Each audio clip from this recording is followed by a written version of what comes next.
para México, Radio Vida.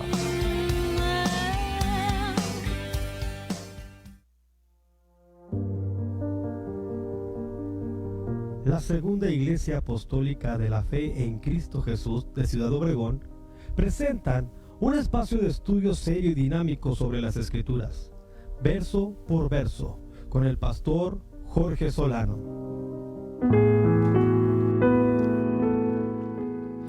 Estimados hermanos y amigos, bienvenidos a este espacio, verso por verso, donde tenemos una lectura comprensiva de las Sagradas Escrituras. Qué bueno que están. Hoy, programa número 88, este 3 de noviembre, ya gracias a Dios, y vamos a entrar en la lectura del libro de Deuteronomio, este fascinante último libro de la ley de la Torá, de los 5 libros del también llamado Pentateuco, y vamos a tratar de abarcar los primeros 3 capítulos, que no es nuestra cosa sino un recuento de los 40 años en el desierto. Este libro toma su nombre al español de la Septuaginta, de Deuteronomios. Deutero segundo, nomos ley, es la segunda entrega de la ley, aunque en hebreo se llama el libro de Devarim, las palabras, debido a las primeras palabras que existen en este libro, Elej ha Devarim, estas las palabras, y tiene que ver con el discurso de Moisés, este famoso líder de Israel que los sacó de Egipto con mano poderosa, ya anciano, 40 años después, ya de 120 años de edad, a punto de partir, y le da esta entrega a la nueva generación de israelitas nacidos en el desierto. Pues recordemos que todos los que salieron de Egipto pues murieron en el desierto, y a esta nueva generación, como una preparación para la fe de este nuevo pueblo que va a conquistar la tierra prometida, pues liderados por Josué, y Moisés da su mejor esfuerzo, ya como un mensaje, como una última voluntad de un anciano, un pastor que ha guiado a su rebaño durante muchísimo tiempo, y ahora les dice qué es lo que tienen que hacer para tener éxito. Y bueno, el lugar, seguimos en el campamento de Israel, en las llanuras de Moab, en el Arabá, donde sucedieron los últimos acontecimientos narrados en el libro de Números. Y bueno, así de manera general, este libro tiene 3 divisiones. Del capítulo 1 al 11 es el discurso de apertura de Moisés, donde vamos a ver estos primeros 3 capítulos, que es lo que sucedió, que los llevó hasta este punto. Les va a recordar algunos de los eventos que sucedieron en los 40 años en el desierto, sobre todo los de rebelión, y cómo la gracia de Dios también fue para con ellos. En un fabuloso capítulo del 6 al 8 les va a narrar el Shema, que es la oración por excelencia del pueblo de Israel. Oye Israel, el Señor nuestro Dios, el Señor uno es, y les va a decir a raíz de esta oración, que es una oración diaria de los israelitas, qué es lo que tienen que hacer cuando entren a la tierra prometida. La parte central del capítulo 12 al 26 es una colección de leyes, muchas de las cuales ya se dieron anteriormente, tanto en Éxodo como en Números,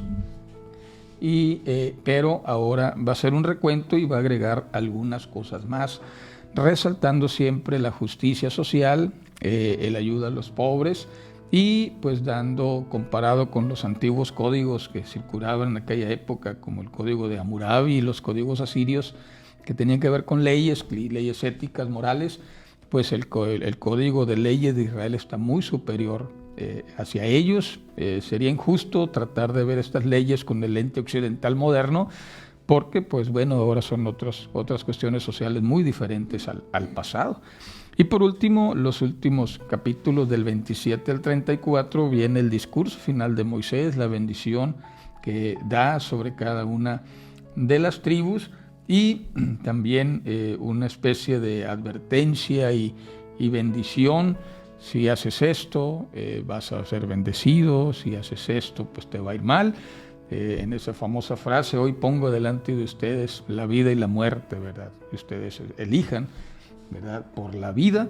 Y muchas de estas cosas van a ser retomadas posteriormente por el profetismo del segundo templo. Y bueno, con este breve resumen pasamos al contenido.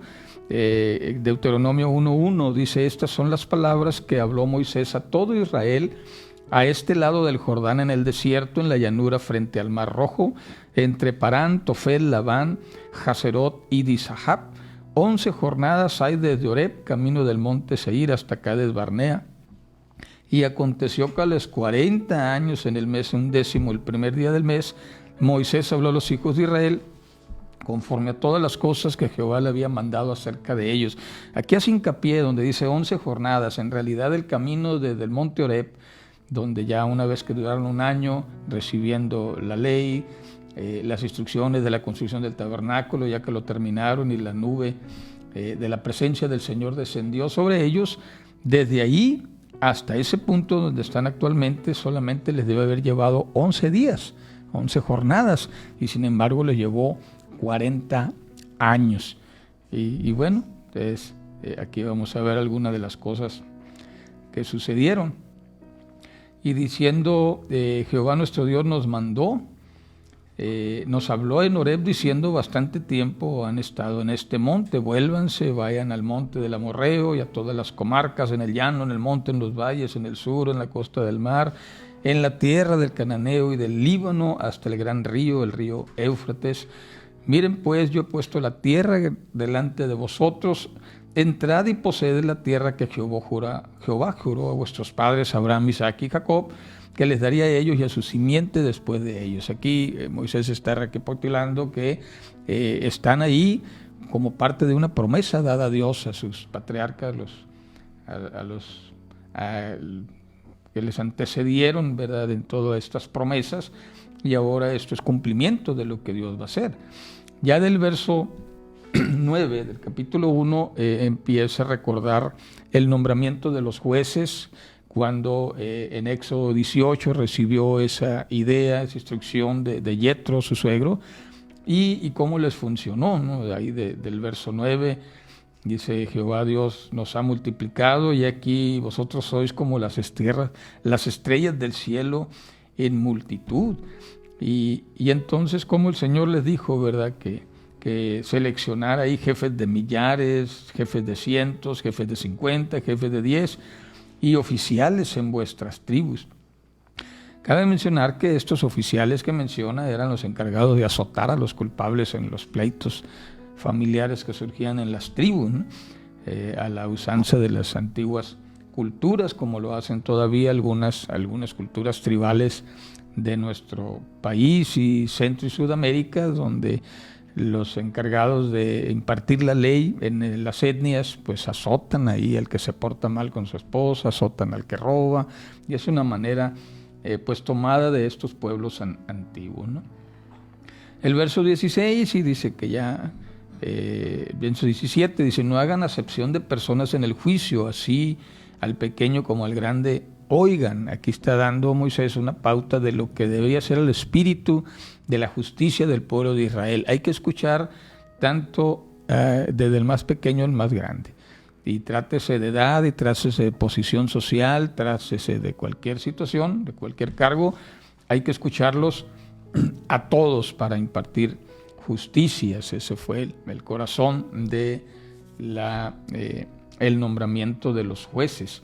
Luego también recuerda Moisés lo que sucedió en Números 13, la misión de los 12 espías, a partir del verso 19, que estuvieron y que llegaron estos 12, uno por cada tribu que fueron, pero sin embargo, dice el verso 26, no quisieron subir, sino que fueron rebeldes al mandato de Jehová nuestro Dios, murmuraron en vuestras tiendas diciendo: porque Jehová nos aborrece, nos ha sacado de la tierra de Egipto para entregarnos en manos del amorreo y destruirnos.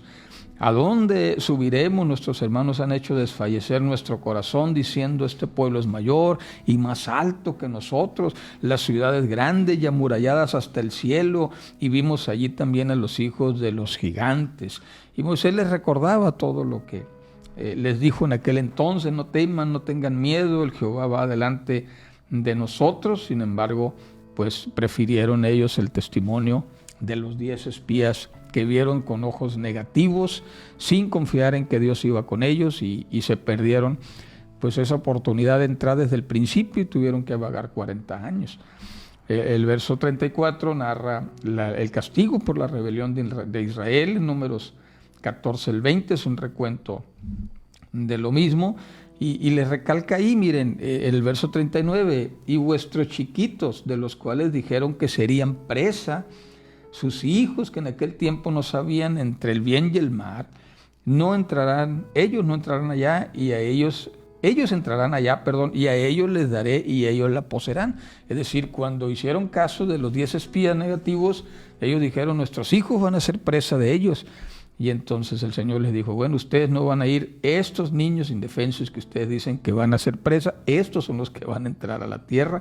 Y ahí los tiene ahora, esta generación, ya todos jóvenes, en la presencia de Moisés, listos para la conquista. Luego les recuerda también, a partir del verso 41, la derrota que sufrieron en Horma, que narra en Números 14, donde ellos quisieron ir a la batalla cuando Dios les dijo que no, y fueron, como dicen en mi rancho, por sus pistolas, por su propia decisión. Pero lo dice el verso 45, y volvieron y lloraron delante de Jehová, porque sufrieron la derrota, pero Jehová no escuchó su voz, ni les prestó oído. Y esto produjo, como dice ya el capítulo 2, verso 1, que volvimos y nos fuimos al desierto, camino del Mar Rojo, como Jehová me había dicho, y rodeamos el monte de Seir por muchos días, y estuvieron ahí pues años vagando en el desierto. Y aquí hay un dato curioso, miren, en el verso 4 del capítulo 2 dice, manda al pueblo diciendo, pasando ustedes por el territorio de sus hermanos, los hijos de Esaú, que habitan en Seir, ellos tendrán miedo de ustedes, pero guárdense mucho, no se metan con ellos, que no les daré de su tierra ni el ancho de la planta de su pie, porque yo he dado por heredad a Esaú el monte de Seir.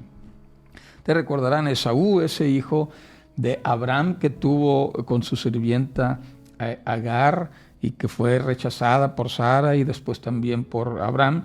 Dios le dio una promesa también a Esaú y a su descendencia, y le dio una tierra, y que Dios, respetando el trato que había hecho también con Esaú, le dijo a los israelitas, no se metan con ellos, yo les di esa tierra a ellos, y ustedes tienen que respetar también eso.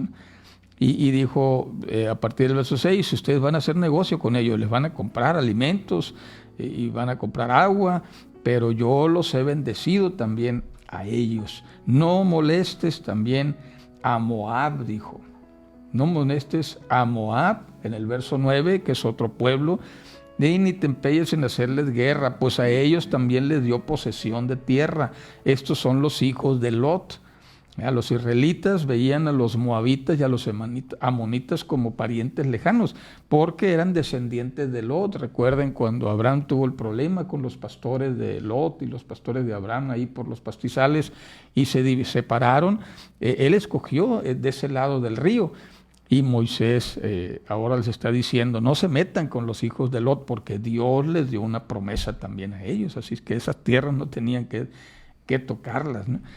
Y el verso 10 habla también de los anaseos, que eran también contados por gigantes, dice los emitas, los llamaban así los moabitas a los gigantes, y a estos, dice, los echaron los hijos de Esaú, los destruyeron y moraron en lugar de ellos, como hizo Israel la tierra de su posesión. Bueno, aquí esto lo menciona entre paréntesis, Deuteronomio 2, 10 al 12, algo curioso, sucede muy raras veces en la Escritura, que algo se pone entre paréntesis, y esto es para hacer un comentario en cuanto a la justificación de la destrucción de los pueblos antiguos que tenían que ver con los descendientes de los refaítas, es decir, bueno, popularmente se les llama gigantes, ¿no? Estos refaítas en el idioma original recibían diferentes nombres. Los de Moab le llamaban emitas, como en Génesis 14:5. Los de Judá les llamaban hijos de Anac, por los anaseos. Los amonitas le llamaban somsomeos. Y bueno, el emita significa algo terrible, ¿no?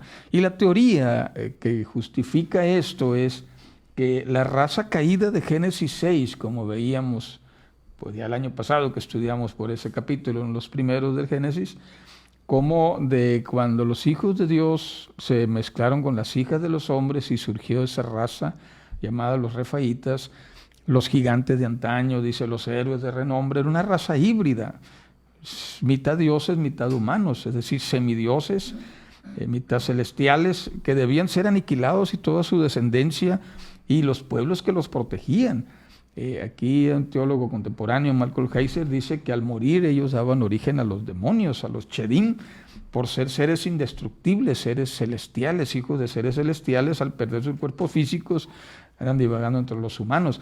Pero esta es una de las razones por las cuales se justifica la matanza de pueblos enteros en las Escrituras, por esta raza que no debió haber sido, esta raza de los hijos de los vigilantes, los ángeles caídos, otra manera de llamarles, que desobedecieron a Dios y adelantaron planes que Dios tenía en brindarles conocimiento a las personas, y entonces habría que aniquilarlos, porque estas personas, estos descendientes de los refaitas, estos gigantes, odiaban al pueblo de Dios y ellos querían exterminarlo, como lo vemos en el caso de los filisteos y Goliat, que quería acabar con los israelitas. Entonces dijo el Señor, a estos van a destruirlos, y si alguien los apoya, pues también destruyanlos a ellos, ¿no? El que se ponga ahí por abogado del diablo, como decimos en nuestros términos. Pero bueno, cerrado el paréntesis que menciona aquí Deuteronomio, dice 2:13, pues levantemos ahora y pasemos el arroyo Ceret y pasemos el arroyo Ceret. Esos eran los límites de los amonitas y los amorreos del otro lado del Jordán, del lado oriental. En este arroyo dividía al norte los amonitas, al sur los amorreos. Y bueno, esto tiene que ver, decíamos, con algunas indicaciones del trato con esos pueblos, ¿no? Menciona también en el verso 2:20 que también por tierra de gigantes fue también ella tenida, habitaron ellas gigantes en otro tiempo, los cuales los amonitas llamaban somsomeos, pueblo grande y numeroso. Bueno, empieza a narrar esto que les decía. Luego en Números 2:26 es un recuento de la derrota del rey Sehón en Números 21, del 21 al 30, y ahí pues es un recuento de lo mismo, no lo voy a obviar. Luego nos brincamos al capítulo 3 de Deuteronomio. Estamos viendo que los primeros 3 capítulos es un recuento de lo que pasó en los 40 años. Y aquí el Señor, a través de Moisés, les recuerda la derrota del rey Og de Bachán, de Números 21, del 31 al 35.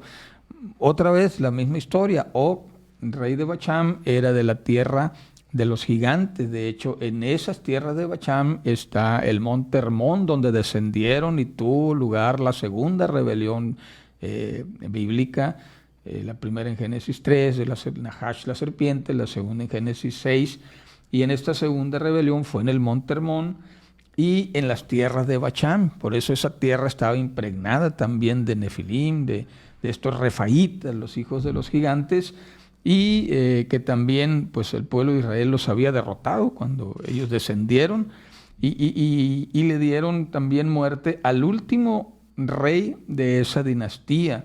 Dice el verso 11, solo Og, rey de Bachán, había quedado del resto de los gigantes. He aquí su cama, una cama de hierro, no está en Rabá de los hijos de Amón. La longitud de ella era de 9 codos y su anchura de 4 codos al codo de un hombre. El último de los refaitas de esa región del norte. Recuerden que todavía van a enfrentarse a gigantes que están en el área de Hebrón, sobre todo Caleb, posteriormente David. Enfrentan todavía algunos de los que habían quedado por ahí. Pero del área de Bachán, el rey Og, dice que medía 9 codos. 9 codos es 4 metros y medio, alrededor de 4 metros y medio. Imagínense el tamaño de ese hombre, ¿no? Y luego es lo que medía su cama. Entonces era un hombre grandísimo, ¿no? Cuando menos de 4 metros de altura. Y recordemos posteriormente las medidas de Goliat, que era de alrededor de 3 metros de altura. Él medía 6 codos, pero este hombre era altísimo y 4 codos el ancho, es decir, realmente personas de una raza híbrida, no humanos del todo, sino también divinos, ¿no?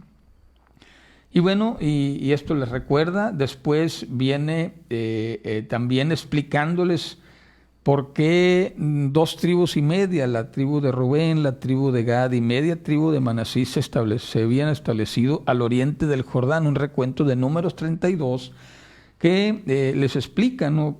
Ustedes ya les había dicho que estaban en los valles de Moab, y los valles de Moab pues eran grandes pastizales y ellos habían criado muchísimo ganado, y de los que habían criado, de lo que habían ganado como motín de guerra, entonces se habían hecho de mucho ganado y le dijeron a Moisés, oye, pues si nosotros nos quedamos de este lado, mira, danos esta tierra y ustedes entren allá.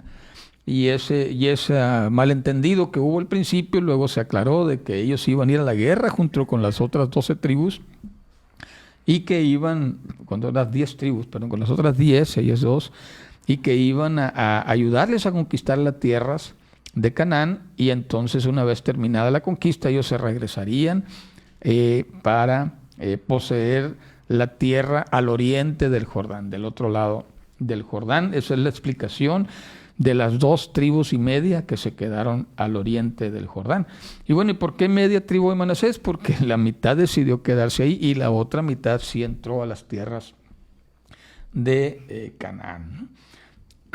Y bueno, ahí recuerda que el resto de Galaad, todo Bacham, reino de Og, y la media tribu de Manasés, toda la tierra de Argob, todo Basán, que se llamaba tierra de los gigantes, toda esa área se distribuyó para ellos, respetando la parte sur, que era la que había quedado de los descendientes de Lot y de los moabitas. Eso se respetó, pero las tierras del norte, ahí sí, le dijo, pues agárrenlas para ustedes, ¿no? Ok, entonces de aquí avanzamos y dice que pues ya ellos se quedaron ahí conquistando esta tierra, y al final del capítulo 3 viene un pasaje muy conmovedor, porque Moisés explica que él no va a entrar a la tierra. Y aquí sí quiero leerlo tal cual dice la Escritura, Deuteronomio 3:23.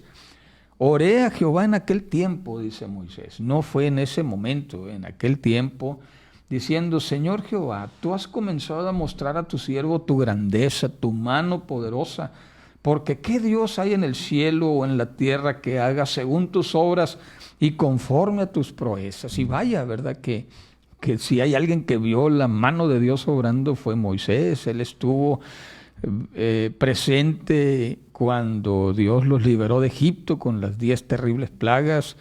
Él vio brotar agua de la peña, él estuvo hablando, vio la presencia de Dios, o al menos una parte de él, habló con él cara a cara, estuvo en la montaña de Dios por 40 días en 2 ocasiones, y él dice, bueno, tú me has mostrado muchísimo. Y le dice el verso 25, pase yo te ruego y ve aquella tierra buena que está más allá del Jordán, aquel buen monte y el Líbano. Lo que le estaba pidiendo Moisés es, dame chance de entrar. Y nomás quiero conocer, pisar la tierra y saber que esa tierra es la heredad para tu pueblo y yo descansaré en paz. Pero dice el verso 26, pero Jehová estaba enojado conmigo. Qué terrible es llegar a un punto en hacer disgustar a Dios. Por eso la bendición sacerdotal, ¿verdad? Dice, Jehová haga resplandecer sobre ti su rostro, ponga en ti paz. No hay nada como estar bien con Dios, ¿verdad? Y con los hombres, pero cuando alguien se enemista con Dios, pues bueno, le espera el juicio, ¿no? Entonces Jehová dice, estaba enojado conmigo por causa de ustedes. O sea, ni siquiera dice por yo, o sea, ustedes me hicieron enojar y golpeé la peña y entonces fui descalificado, ¿no? Por lo cual dice, no me escuchó y me dijo Jehová, basta, no me hable más de este asunto. Carpetazo final a la súplica de Moisés. Ahora veamos el panorama. Moisés está abriendo su corazón, se lo está diciendo a los que van a entrar, diciendo, mírenme a mí, o sea, yo le fallé a Dios, no le vayan a fallar, porque Deuteronomio es un llamado a la fidelidad. Él les vuelve a dar un recuento de la ley y le dice, obedezcan a Dios, obedezcan a Dios. Vamos a ver pronto cuando lleguemos a Deuteronomio 6, el significado de Shema, que al español se traduce simplemente oye, pero es oye, pon toda tu diligencia en hacer eso que se te está diciendo. En otras palabras, obedece a Dios. Y ahora Dios le dijo, no me hable más de este asunto, sube al monte, a la cumbre del monte Pisga, y alza tus ojos al occidente, al norte, al sur y al oriente. Mírala con tus propios ojos, pero tú no vas a cruzar el Jordán. Así como el comercial de la Cheyenne, nomás míralo todo, pero no vas a entrar. No vas a entrar. Algo muy, muy, muy terrible, ¿no? Decir, bueno, mi meta era entrar con ustedes y dejarlos ya que hubieran conquistado, pero bueno, eso no va a ser posible. Tú no cruzarás este Jordán. Y luego le dice el verso 28, manda a Josué y anímalo y fortalécelo. Fíjense qué importante en el relevo ministerial tener esa templanza de no verlo con celo, no verlo con que, pues a ti se está dando más privilegios de los que yo tuve, tú no estuviste, tú no luchaste tanto, no te costó tanto el ministerio como me ha costado a mí, tú vas a gozar de los privilegios. No, el Señor le dijo, anímalo y fortalécelo, bendícelo, deséale bien. En Él estamos confiando todo este pueblo para entrar a la tierra. Así es que anímalo, fortalécelo, porque Él pasará delante de este pueblo y Él les hará heredar la tierra que tú vas a ver solamente. Y ahí termina el capítulo 3 en el verso 29 y paramos en el valle delante de Bet Peor, esa montaña que estaba dedicada a la adoración a Baal Peor, ¿verdad? Que ya recordamos el incidente de Balaam, pues allí se detuvieron y ahí Moisés entonces con este discurso inicial inicia Deuteronomio y ya vamos a ver todo este discurso de este anciano, 120 años, entregando la batuta a Josué, bendiciendo al pueblo, dando las últimas instrucciones para conquistar la tierra. Así es que de este libro en general, ¿verdad? Pueblo, familia, nos enseña, ¿verdad?, los principios para poder tener éxito en alguna algo que vayas a emprender, sea algún negocio, algún proyecto, y el secreto es básico, simple. Aprende del pasado, aprende de los errores de los demás, pero confía en el Dios que está contigo, que prometió ayudarte, que prometió bendecirte, si lo obedeces. Pero de igual manera, como va a terminar el libro de Deuteronomio, va a ser, sin embargo, la decisión es tuya. Dios te dice, yo te pongo delante de ti el bien y el mal, escoge. Yo te sugiero, escoge la vida para que te vaya bien, pero al fin de cuentas el hombre decide qué camino tomar. Y bueno, pues ahí vamos a estar hablando de este libro en los siguientes programas, lo que resta del año. Así es que pues muchas gracias por habernos acompañado el día de hoy. Estamos muy contentos ya llegando al final de este día. Vamos a ver rápidamente aquí para mandar saludos aquí a la hermana Norma Duarte, siempre atenta como siempre, la hermana Chuyito Uribe, también Fabián, escuchando también aquí Moisés, ahí, y la hermana Dora Estrada, aquí comentando hasta ahorita, hermano Uriel, hermano Marco Velarde también de la iglesia en Valle Verde, allá el hermano Ernesto Félix, que también nos escucha. Pues muchas gracias a todos ustedes por estarnos viendo y esperemos que nos sigan toda la serie para terminar el libro de Deuteronomio, primero Dios. Bueno, pues muchas gracias familia, esperamos la pasen muy bien, que tengan una excelente semana. Pues aquí nos despedimos, ¿verdad?, de nuestra hermana, en los controles nuestra hermana Griselda y un servidor en este día. Dios les bendiga, les amamos, ánimo.